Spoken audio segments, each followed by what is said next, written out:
Hello friends, I hope you all are doing well. आप सभी की टेट और सी टेट के एग्ज़ाम की प्रेपरेशन बहुत अच्छे से चली होगी। आज मैं आपके लिए लेकर आई हूँ एक नया टॉपिक जिसमें 2 या 3 क्वेश्चंस हमारे हर टेट एग्ज़ाम में देखने को मिलते हैं। आज का हमारा टॉपिक रहेगा फेमस बुक्स एंड ऑथर्स, जिसको हम कवर करेंगे विद फनी ट्रिक्स से। अगर फेमस बुक्स एंड ऑथर्स की बात करें तो यहाँ से जो हमारे question C TET, H P TET और अदर जितने भी स्टेट के टेट एग्ज़ाम हैं उनमें हमें 2 या 3 क्वेश्चन हर एग्ज़ाम में देखने को मिलते हैं। तो चलिए जल्दी से हमारी वीडियो शुरू करते हैं। बुक्स एंड ऑथर्स, ठीक है। सबसे पहले है हमारे पास बुक दैट इज़ अष्टाध्यायी और इसके ऑथर हैं पाणिनि। अब इसको हम किस तरह से याद रखेंगे? अष्टाध्यायी, इस तरह से इसको याद रखेंगे जो 8 अष्ट मतलब 8 और अध्याय मतलब अध्याय। जो किसी भी बुक के 8 अध्याय हैं उनको पढ़ने के बाद ही हम क्या करेंगे? पानी पिएंगे। पाणिनि से पानी पीना। 8 अध्याय ख़त्म होने के बाद या पढ़ने के बाद ही हम क्या करेंगे? पानी पिएंगे। तो अष्टाध्यायी के जो ऑथर हैं वो कौन है? पाणिनि। इस तरह से हमारा ये वाला कवर होता है, ठीक है। नेक्स्ट है हमारे पास नाट्य शास्त्र। जो नाट्य शास्त्र हैं उनके ऑथर हैं भरत मुनि जी। तो इसको हम किस तरह से याद रखेंगे? जो इसको इस तरह से याद रखेंगे कि जो भरत मुनि जो भारत के मुनि हैं वो कभी भी नाटक नहीं करते। अगर वो किसी को सच्चे दिल से आशीर्वाद देंगे, किसी से खुश होकर उसको आशीर्वाद देंगे तो वो भी सक्सेसफुल होगा। अगर किसी को क्रोधित होकर श्राप देंगे तो वो भी सक्सेसफुल होगा। तो मतलब कि जो भारत के मुनि होते हैं, ऋषि मुनि होते हैं, वो नाटक नहीं करते। तो मतलब हमारे क्या बन गया? यहाँ से नाट्य शास्त्र बुक के जो ऑथर हैं वो कौन है? वो है हमारे भरत मुनि जी, ठीक है। नेक्स्ट है हमारे पास पंचतंत्र। बचपन में हम देखते थे ना, टीवी में भी आती थी पंचतंत्र की कहानियाँ। तो उसके ऑथर हैं हमारे विष्णु शर्मा जी। जो विष्णु शर्मा जी हैं उन्होंने लिखा है हमारे पंचतंत्र की कहानियाँ जो हम लोग सुनते थे बचपन में, ठीक है। इसको किस तरह से याद रखना है कि जो भी हम बचपन में कहानियाँ सुनते थे या फिर हमारी नानी कोई भी कहानी सुनाती थी वो स्वयं किसने लिखी है? विष्णु भगवान ने लिखी है। तो पंचतंत्र किस बुक के जो ऑथर हैं वो कौन है? वो है हमारे पास विष्णु शर्मा जी। नेक्स्ट है हमारे पास गोदान। गोदान के जो ऑथर हैं वो है मुंशी प्रेमचंद जी। अब इसको किस तरह से याद रखना है? गोदान से बनेंगे हमारे कि गाय का दान करना। अब जो पुराने टाइम में जो मुंशी लोग होते थे उनके पास बहुत ज़्यादा पैसे होते थे। वो क्या करते थे? लोगों को कर्ज देते थे या फिर किसी को ज़रूरत होती थी तो उस टाइम पर उनको लोन देते थे। उसके थ्रू जो बाद में उनसे वो ब्याज लेकर उनसे वो लोन वापस लेते थे। तो जो मुंशी जी थे उनके पास क्या हुआ? हम बहुत ज़्यादा पैसे हो गए। उन्होंने क्या किया कि चलो सोचे इतने ज़्यादा पैसे होते कुछ दान ही किया जाए। तो उन्होंने सोचा क्यों ना गाय का ही दान किया जाए। तो गोदान कौन करे? जिसके पास बहुत ज़्यादा पैसे होंगे। तो मुंशी प्रेमचंद जी इसके हमारे क्या बन जाएंगे? ऑथर बन जाएंगे। गोदान बुक किसने लिखी है? वो लिखी है हमारे मुंशी प्रेमचंद्र जी ने। नेक्स्ट है हमारे पास मुद्रा राक्षस और देवी चंद्रगुप्तम। अब ये जो हमारी जो मुद्रा राक्षस और देवी चंद्रगुप्तम बुक है वो दोनों के ऑथर हैं विशाखा दत्त जी। इसको किस तरह से याद रखना है? विशाखा विशाखा सपोज कर लो कोई लड़की है विशाखा, ठीक है। अब जो विशाखा है वो कौन है? वो कौन है? जो चांद की जो देवी है, चांद की देवी कौन है? विशाखा है। और उसके पास क्या? बहुत सारी मुद्रा है। जो चांद की देवी है, चांद की देवी से क्या बन गए? देवी चंद्रगुप्तम। और जो मुद्रा मतलब मुद्रा से तो एक ही आया कि मुद्रा राक्षस थी, ठीक है। तो जो चांद की देवी कौन है? विशाखा है। और उसके पास क्या है? बहुत ज़्यादा मुद्रा है। तो इस तरह से विशाखा दत्त की 2 बुक्स बन जाएंगी हमारे पास, मुद्रा राक्षस और देवी चंद्रगुप्तम, ठीक है। नेक्स्ट है हमारे पास अभिज्ञान शकुंतलम, मेघदूतम, रघुवंशम और कुमार संभवम। ये 4 बुक्स के हमारे ऑथर हैं कालिदास जी, ठीक है। अभिज्ञान शकुंतलम, मेघदूतम, रघुवंशम और कुमार संभवम, ठीक है। इसको हम किस तरह से याद रखेंगे कि रघुवंशम सबसे पहले हम लेंगे रघुवंशम को, ठीक है। जो रघुवंश हम जैसे हम रघुवंश बोलते हैं जिसे उससे हम किसे रिलेट करते हैं? राम भगवान को करते हैं। तो रघुवंश से राम भगवान वो कहाँ? कुमार थे, मतलब कि राजा थे, ठीक है। कुमार से राजा थे। उनके पास जब वो राजा बने तो उनको क्या हुआ कि जो काले काले बहुत ज़्यादा बादल मंडरा रहे थे उनके आगे, मतलब कि जो मुसीबतों का सामना करना पड़ा। अभिज्ञान मतलब कि उन्होंने उनको कभी अभिज्ञान नहीं हुआ कि उनको क्या करना चाहिए क्या नहीं, वो क्लियर थे अपने गोल को लेकर, ठीक है। तो कुमार संभवम, रघुवंशम, मेघदूतम, अभिज्ञान शकुंतलम, ठीक है। कालिदास, जो क्या हुआ, जो राम भगवान थे वो कुमार थे, मतलब राजकुमार थे, उनके ऊपर काले काले से कालिदास जी काले मेघ मंडरा रहे थे, पर उनको कभी भी अभिज्ञान नहीं हुआ, वो उनको पता था उनको क्या करना है और क्या नहीं करना है।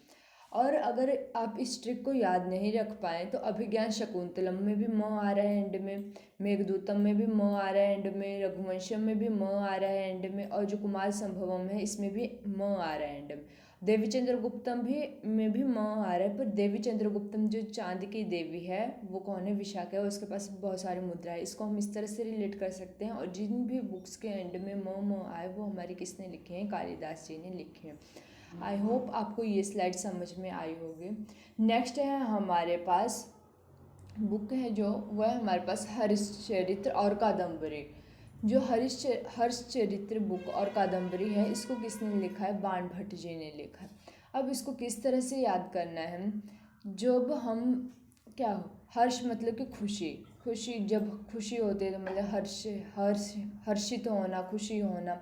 और कादम्बरी से हम क्या रिलेट करेंगे, कदम, ठीक है। जब भी हम खुश होते हैं, बाण भट्ट से हमारे बाण से क्या करेंगे हम, टारगेट अपने की, टारगेट कुछ चीज़ है तो हमने अपना बाण कहाँ पर लगाना है, टारगेट पर लगाना है। अब इसको किस तरह से रिलेट करेंगे, हर्ष चरित्र मतलब जब हम अंदर से खुश होंगे तब हमारे कदम जो होंगे वो हमारे टारगेट पर ही जाएंगे, मतलब हमारे बाण जो होंगे वो हमारे टारगेट पर ही जाएंगे। अब हमारे टारगेट है कि इस बार हम लोगों ने टेट क्लियर करना है, ठीक है। तो हम अंदर से अगर खुश होकर जो है वो अपने टारगेट को अचीव करने की कोशिश करेंगे तो वो हमारा सक्सेसफुल रहेगा। अगर हम अपने टारगेट को पता नहीं हाय कैसा आएगा पेपर, क्लियर होगा नहीं होगा, ये ऐसे ऐसे सोचेंगे तो हमारे जो बाण जो हैं वो हमारे टारगेट पर नहीं लगेंगे। अगर हम अंदर से खुश होंगे, मस हर्ष चरित्र मतलब हम हर्षित होंगे तो हमारे कदम ही जो होंगे, कदम रूपी जो बाण होंगे हमारे, वो हमारे टारगेट पर अपने आप ही लगेंगे, ठीक है। इस तरह से इसको रिलेट कर सकते हैं। नेक्स्ट है हमारे पास पृथ्वीराज रासो। इसके जो हमारे ऑथर हैं वो है हमारे चंद्रबरदाई जी। अब इसको किस तरह से याद रखना है कि जो हमारे पृथ्वीराज रासो मतलब जो पृथ्वी के राजा कौन है, वो चंद्र मतलब चांद है। पृथ्वी का राजा कौन है, चांद है, क्योंकि जो पृथ्वी की जो शोभा को कौन बढ़ाता है, चांद ही बढ़ाता है। कितना अच्छा लगता है चांद देखने में। तो पृथ्वीराज रासो के जो राइटर हैं वो है चंद्रबरदाई जी, ठीक है। रजत रंगणी के जो ऑथर हैं वो हैं कलहण। इसको किस तरह से याद रखेंगे, अगर हम देखें राजत का जो, अगर हम रजत ही लें कि रजत रजत को जो पर्यायवाची शब्द ये सिनोनिम्स जो होते हैं वो चांदी होते हैं, सिल्वर होता है, ठीक है। अगर आज की डेट में देखें तो जो सोना चांदी है वो बहुत ज़्यादा महंगा हो चुका है ना। तो हम अगर किसी ने कोई अगर चाहे गोल्ड लेना हो, सिल्वर लेना हो, कुछ भी लेना हो तो वो अगर उसका रेट पूछेगा कि कितना चला है, तो अगर उसको पता लगेगा भी कितना ज़्यादा महंगा हो गया ये, तो जिससे हम तो आज नहीं कल खरीदेंगे, कल खरीदेंगे, कल कल कल करते कलहण बन जाएगा, रजत से चांदी और ये से कलहण से कल करके इस तरह से हम रिलेट करेंगे। आज तो हमारी कैपेसिटी नहीं है सोना चांदी खरीदने की, तो कल खरीदेंगे, और कल कल करते पता नहीं वो कल आएगा कि नहीं आएगा, ठीक है। नेक्स्ट है हमारे पास गीत गोविंद। जो गीत गोविंद है उनके जो ऑथर हैं वो हैं जयदेव। अब इसको किस तरह से रिलेट करते हैं हम, चाहे वो हम गीत गोविंद के गाएं, शिव जी के गाएं, किसी के भी गीत गाएं, लास्ट में जयकारा लगाते लगाते हैं, ठीक है। किसी भी देवता का हम गीत गाते हैं तो क्या कहते हैं, हम जयकारा लगाते हैं, मतलब कि जयदेव करते हैं उनके, इस तरह से इसको रिलेट कर सकते हैं। नेक्स्ट है हमारे पास इंडिका। जो इंडिका जो बुक है उसके ऑथर हैं मैगस्थनीज। जो मैगस्थनीज, अब किस तरह से याद रखना है इसको, जैसे इंडिका से हम ले लेंगे इंडिया, ठीक है। अगर फॉरेनर की बात करें तो वो लोग सोचते हैं कि इंडिया जो है वो बहुत ही गरीब कंट्री है, पर जो सेम फॉरेनर जब इंडिया में विज़िट करते हैं और विज़िट करते हैं तब उनको पता लगता है कि यहाँ इंडिया में रहकर लगता है पता कि इंडिया जो है कितना महंगे कंट्री है। तो इंडिका महंगा, इंडिया जो है वो महंगा है, सस्ता नहीं है, ठीक है। तो इस तरह से इंडिका के जो ऑथर हैं वो कौन है, मैगस्थनीज, ठीक है। जो बाबरनामा, नेक्स्ट बुक है हमारे पास बाबरनामा। जो बाबरनामा की जो बुक है वो सेम ये है ऑटोबायोग्राफी है, ठीक है। तो ऑटोबायोग्राफी होती है जो अपने आप लिखी जाती है। तो बाबर ने अपनी जो आत्मकथा थी उसको बाबरनामा का नाम दिया था। तो बाबर की जो बुक थी वो है, जो बाबरनामा जो है वो किसके, इसके ऑथर कौन है, वो है बाबर। इस तरह ये तो सिंपल है, ये तो आपको याद ही रह जाएगा। नेक्स्ट क्वेश्चन है हमारे पास, ये अकबरनामा के जो ऑथर है वो कौन थे, ठीक है। तो इसको हम किस तरह से याद रखेंगे, अबुल फजल। अब इसको याद रखने के लिए हमारे पास जो ट्रिक बनाएंगे, अकबरनामा को आपको क्वेश्चन में दे दिया जाएगा कि अकबरनामा के जो ऑथर हैं वो कौन है, ठीक है।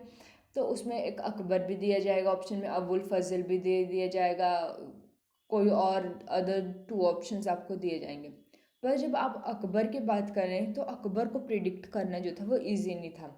वो अब जो आपको क्वेश्चन में लगेगा अकबर नाम है सेम बाबर की तरह, अकबरनामा भी अकबर ने लिखा होगा, पर अबुल फजल, अब अकबरनामा ने क्या किया कि अबुल फजल पजल करने के लिए क्या किया कि अबुल फजल को ये बुक लिखने को दे दी।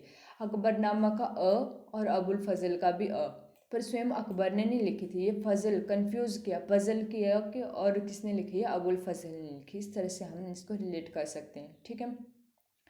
नेक्स्ट है हुमायूं नामा। हुमायूं नामा किसने लिखे, गुलबदन बेगम। ये जो अगर जो मुग़ल काल की अगर बात करें तो हुमायूं नामा ही एक, हुमायूं जो गुलबदन बेगम थी वो थी हुमायूं की बहन थी, ठीक है।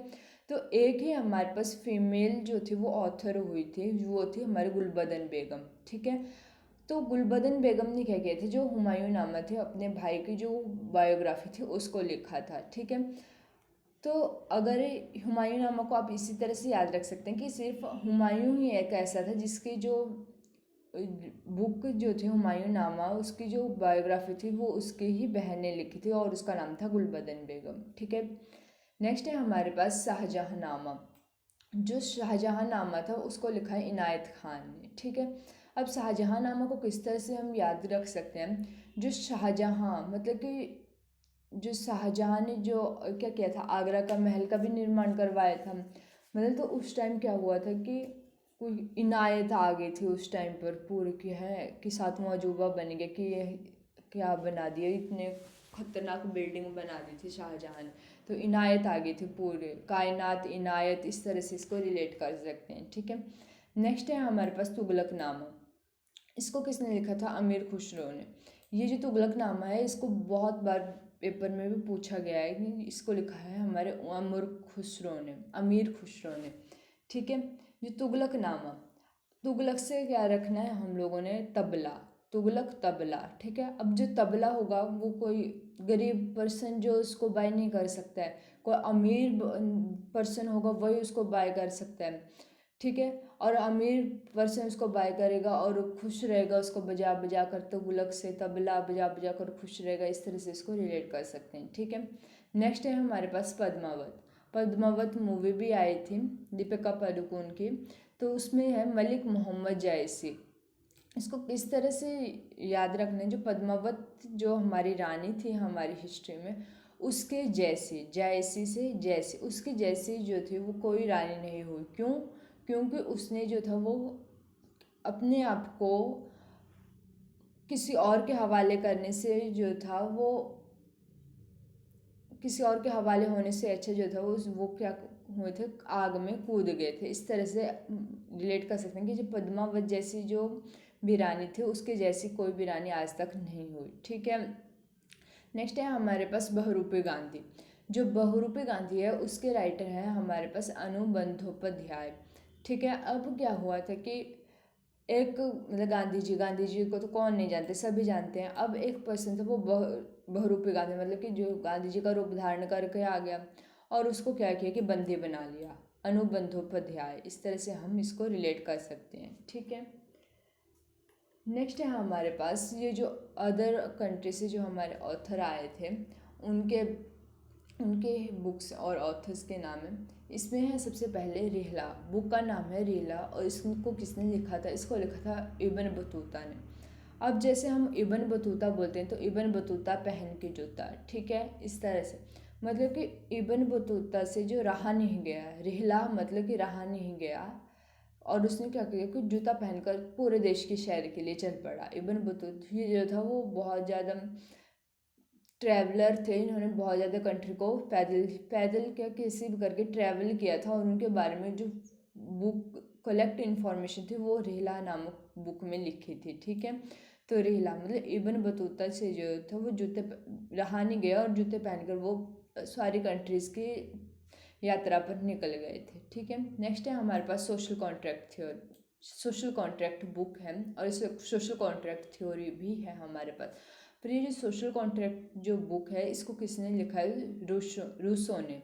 अब इसको किस तरह से याद रखना है कि अगर एक इंडिविजुअल कोई पर्सन अगर कोई किसी के साथ कोई कॉन्ट्रैक्ट मतलब कि डील करेगा तो वो तो खुश होकर करेगा, पर पूरी सोसाइटी की अगर कोई कॉन्ट्रैक्ट साइन करने के लिए अगर उसको किसी को मजबूर किया जाएगा तो वो तो रूस जाएगा। तो सोशल कॉन्ट्रैक्ट थ्योरी किसने करी? का ऑथर कौन थे? रूसो। मतलब कि जो जिसने रूस कर जो वो सोशल कॉन्ट्रैक्ट को साइन किया वो कौन थे? रूसो। ठीक है, नेक्स्ट है हमारे पास आनंद मठ। जो आनंद मठ के राइटर हैं वो है बंकिम चंद्र चटर्जी। अब इसको किस तरह से हम याद रखेंगे कि आज के टाइम की अगर बात करें तो हमारे पास एंटरटेन होने के लिए बहुत ज़्यादा सोर्सेस हैं, मोबाइल है, टेलीविज़न है, फिर डिफरेंट डिफरेंट सोशल मीडिया की ऐप्स हैं जिसके थ्रू हम अपने आप को बिज़ी रखते हैं और उसी में हम खुश रहते हैं। पर जब हम पुराने टाइम की बात करें तो वहाँ पर आनंद कैसे लेते थे लोग, एंटरटेन कैसे करते थे? एक दूसरे से बातचीत करके। तो चटर्जी से क्या बन गया? चैटर बॉक्स बन गया। तो बंकिम चंद्र चटर्जी से क्या बन जाएगा? हमारा आनंद मठ। चटर्जी चैटर बॉक्स, और आनंद कैसे आएगा? हमें एक दूसरे से बातचीत करके ही आता था एंशियंट टाइम में। ठीक है, नेक्स्ट है हमारे पास ये एक ही बुक है हमारी, poverty and un British rule in India. ठीक है, अब इसको हम किस तरह से याद रखेंगे? जो poverty and un British rule in India है वो है दादा भाई नौरोजी। अब इसको किस तरह से याद रखेंगे? जो पॉवर्टी मतलब गरीबी थी और ब्रिटिश का रूल था वो किसने देखा होगा? हमने थोड़ी ना देखा, ना हमारे मम्मी पापा ने देखा, वो हमारे दादा परदादा ये थे, इन सब ने देखा है। वो गरीबी भी देखी है, ब्रिटिश का रूल भी देखा है। तो किसने देखा? वो हमारे दादाजी ने देखा है। तो poverty and un British rule in India किसके राइटर कौन है? वो है हमारे दादा भाई नौरोजी जी। नेक्स्ट है हमारे पास द डिस्कवरी ऑफ इंडिया। ये एक ही बुक है हमारे पास, द डिस्कवरी ऑफ इंडिया। इसके जो हमारे राइटर हैं वो है हमारे पंडित जवाहरलाल नेहरू जी। अगर हमें पता होगा तो जो पंडित जवाहरलाल नेहरू जी हैं वो थे हमारे देश के प्रथम प्रधानमंत्री जी। ठीक है, देश के प्रथम प्रधानमंत्री थे। तो डिस्कवरी कौन किसने करी? देश स्वतंत्र हुआ तो उस तभी हमारे देश की जो थी वो डिस्कवरी हुई। जब हमारे देश स्वतंत्र हुआ असली में तभी हमारे देश डिस्कवर हुआ कि हाँ असली में एक इंडिविजुअल आइडेंटिटी बनकर वहाँ से निकला। जो हमारे प्रथम प्रधानमंत्री थे उन्होंने हमारी जो इंडिया की थी वो खोज करी थी। इस तरह से हम इसको रिलेट कर सकते हैं। नेक्स्ट है ये हमारे पास एक ही बुक है, the room on the roof. ठीक है, इसको किसने लिखा है? Ruskin bond. Ruskin bond. अब इस बुक को हम किस तरह से रखेंगे कि ये जो जो बॉन्ड था मतलब जो ऑनर था घर का और जो मिस्त्री था उनके बीच का बॉन्ड टूट गया और जो मिस्त्री था वो रूठ गया। ठीक है, तो रस्किन से बन गया हमारा रूठना, रूस जाना, इस तरह से। ठीक है, जो मिस्त्री था वो हमारा रूठ गया, और जो घर के अंदर जो कमरा बनाना था उसने क्या किया? वो रूठने के बाद जो घर की छत थी उसके ऊपर एक कमरा बना दिया। The room on the roof किसने के इसके राइटर कौन है? Ruskin bond. मतलब कि जो ऑनर और जो मिस्त्री था उनके बीच का बॉन्ड टूट गया, तो और जो क्या रूम जो था वो मिस्त्री ने क्या किया? रूफ के ऊपर बना दिया। ठीक है, तो ये थी हमारी आज की वीडियो। आई होप आप सबको अच्छी लगी होगी। Do like share subscribe. मिलते हैं नेक्स्ट वीडियो में। Take care, bye bye.